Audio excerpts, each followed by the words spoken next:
Hello viewers, তোমরা সবাই কেমন আছো? আশা করি তোমরা সবাই ভালো আছো। সো বন্ধুরা, আজকে আমি তোমাদের যে টপিকটি নিয়ে এসেছি সেটা বন্ধুরা এইচএসসি রেজাল্ট তোমরা ল্যাপটপ অথবা ডেস্কটপ দিয়ে কীভাবে তোমরা দেখবা। সো বন্ধুরা, আজকে 17 তারিখ 7 মাস 2019 সাল। সো বন্ধুরা, 19 সালে যে এইচএসসি রেজাল্টটা পাবলিশ হয়েছে, আজকে পাবলিশ হওয়ার কথা আছে। সেটা হলো বন্ধুরা, আজকে তোমরা থেকে দেখে দেবো যে তোমরা রেজাল্টটি কীভাবে তোমাদের ল্যাপটপ অথবা ডেস্কটপে দেখতে পাবা। সো বন্ধুরা, আমার ভিডিওটি তোমার শেষ পর্যন্ত দেখতে থাকো। আমি তোকে স্টেপ টু স্টেপ দেখে দেবো যে এইচএসসি রেজাল্টটা কীভাবে দেখতে হয়, ঠিক আছে? সো বন্ধুরা, আমি আমাদের দেখো কথাটা না বলছে ভিডিওটি শুরু করা যাক।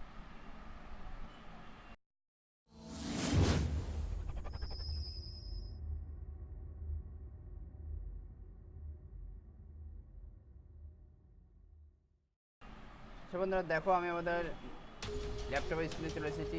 এখন আমি তোমাকে দেখে দেবো যে কীভাবে এইচএসসি রেজাল্ট তোমরা সংগ্রহ করবা। সো বন্ধুরা, দেখো আমাদেরকে যেটা করতে হবে, সর্বপ্রথম তুমি যদি মজিলা ফায়ারবক্স ইউজ করে থাকো ফায়ারবক্সটি ওপেন করবা, আর যদি গুগল ক্রোম ব্যবহার করে থাকো গুগল ক্রোমটি ওপেন করবা। সো বন্ধুরা, দেখো আমি আজকে তোমাকে দেখে দেবো গুগল ক্রোমে কীভাবে দেখতে হয়। সো বন্ধুরা, গুগল ক্রোমটি ওপেন করলাম। ওপেন করার পর বন্ধুরা, দেখো এখানে তোমাদেরকে যেখানে যাইতে হবে সেটা হলো বন্ধুরা, প্রথমে চলে যেতে হবে গুগল সার্চ করে গুগল যে পেজটি ওপেন হবে। ওপেন হওয়ার পর বন্ধুরা, এখানে টাইপ করবো আমরা এইচএসসি রেজাল্ট। দেখো আমাদের এইচএসসি অলরেডি চলে এসেছে, এইচএসসি রেজাল্ট 2019। এই টাইপটা আমাদের সার্চ করতে হবে, এই লেখাটি টাইপ করে সার্চ করতে হবে। সার্চ করার পর বন্ধুরা, দেখো বেশ কিছু ওয়েবসাইট আমরা দেখতে পাচ্ছি এখানে, ঠিক আছে? তো আমাদেরকে যেখানে যেতে হবে বন্ধুরা, দেখো এডুকেশন বোর্ড রেজাল্ট, এখানে ক্লিক করতে হবে। ক্লিক করার পর বন্ধুরা, দেখো এলিমেন্টটি উইন্ডো আমাদের শো করছে। তো আমাদের যেটা করতে হবে বন্ধুরা, দেখো সর্বপ্রথম তোমরা দেখো এইচএসসি আর্মি আছে, এখানে ক্লিক করার পর বন্ধুরা, দেখো তারপর দেখাচ্ছে ইয়ার, তোমরা কোন ইয়ারের রেজাল্টে দেখতে চাও। তো বন্ধুরা, এখানে সেই ইয়ারটা সিলেক্ট করে দিবা। করার পর বন্ধুরা, দেখো এখানে বোর্ড, তোমরা কোন বোর্ডে তোমরা অবস্থান করতে চাও। সাপোজ মনে করো আমরা যশোর বোর্ডের, তো আমরা যশোর ক্লিক করলাম। করার পর বন্ধুরা, দেখো তোমাদের যে রোল নাম্বারটা আছে এখানে দেখো এই রোল নাম্বারটা এখানে টাইপ করবা। তারপরে দেখো বন্ধুরা, এখানে রেজিস্ট্রেশন নাম্বার আছে, রেজিস্ট্রেশন নাম্বার তোমরা টাইপ করবা। তারপরে এখানে দেখো বন্ধুরা 6+8, বন্ধুরা এখানে 6+8 মানে হলো যে বলো 6+8, এখানে তোমরা 6+8 টাইপ করে এখানে সেই সংখ্যাটি তোমরা টাইপ করতে পারো, ঠিক আছে?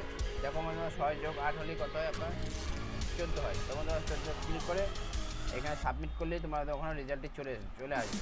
তো বন্ধুরা, তারপরে বন্ধুরা দেখো তোমরা ভালো করে এটা ফলো করে নেবা যে এখানে রোল নাম্বার, এখানে রেজিস্ট্রেশন নাম্বার, তারপরে এখানে অনেক সময় প্লাস থেকে অনেক সময় মাইনাস থেকে তোমরা এটি দেখে সেই সংখ্যাটি তোমরা বসিয়ে দেবা। বসিয়ে দিলে তোমরা এটি সাবমিট করলে তোমার রেজাল্টটি চলে আসবে। তো বন্ধুরা, দেখো এখানে যে আছে HSC Alim result 19 publish at 17 July, এখানে দিয়ে আছে। তো এখনও কোন সময় এইটি পাবলিশ হবে এখন আমাদের এখানে শো করবে, যদি 2টার সময় দেয় বা 2:30টার সময় দেয়, যে কোনো সময় দিলে এখানে আমাদের লেখা চলে আসবে যে কোনটার সময় এটি পাবলিশ হবে। তো বন্ধুরা, এই ওয়েবসাইটটি ভিজিট করে তোমরা তোমাদের রেজাল্টটি সংগ্রহ করতে পারবা। তো আই হোপ ভিডিওটি দেখে তোমরা বুঝতে পারছো যে কীভাবে এইচএসসি রেজাল্টটি দেখতে হয় পুরো ক্লিয়ারলি। আর যদি বন্ধুরা কোনো রকম ডাউট থাকে, কোনো রকম প্রশ্ন থাকে, তো আমাকে কমেন্ট করবা। যদি বুঝতে তোমাদের কষ্ট হয় তাহলে কমেন্ট করবা, আমি তোমাকে অবশ্যই রিপ্লাই করবো কমেন্টের। তো আজকের মতো এই পর্যন্তই বন্ধুরা, থ্যাংক ইউ, বাই।